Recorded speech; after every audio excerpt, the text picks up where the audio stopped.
Good morning all. My name is Anush AE. Today I am going to talk about one of the most devastating natural disasters in the modern history, the 2010 Haiti earthquake. The earthquake struck the small Caribbean nation of Haiti on January 12, 2010 with a magnitude of 7 on the Richter scale. The epicenter was located near Leogane, about 25 kilometers west of the Port-au-Prince, the capital city. In just a few moments, it caused massive destruction, killing hundreds of thousands of people, leaving millions of people homeless. Haiti lies in a region known as the seismic activity, and due to the weak infrastructure and poor preparedness, the damage was far worse than expected.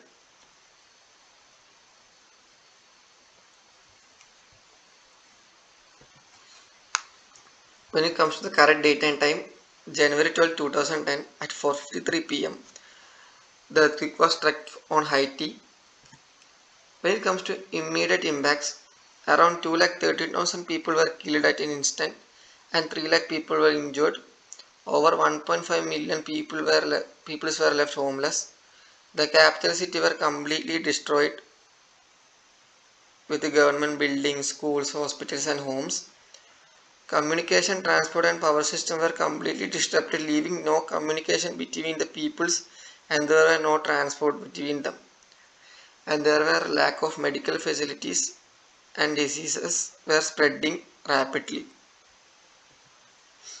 When it comes to long-term impacts, there were Economic loss, it was estimated around 8 to 14 billion US dollar.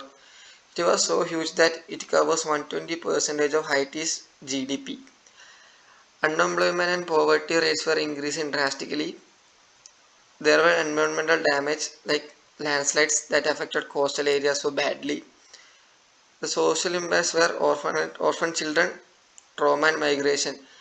On earthquake happened, many of the children lost their parents, leaving them orphaned. There was slow recovery so that it took years to rebuild the buildings due to limited resources. When it comes to mitigation and management measures, on immediate responses, Haiti get aid from UN, USA, Red Cross and NGOs. Search and rescue teams were deployed within days. Emergency shelters were there for those who lost their homes and shelter on earthquake. Food, water and medical supplies were airlifted to the affected zones where people can't get easily, making sure people get food and water to survive until they were rescued. When it comes to long-term measures, reconstruction programs were supported by the World Bank and IMF. Earthquake-resistant housing projects were introduced. Public awareness and training on disaster preparedness were there.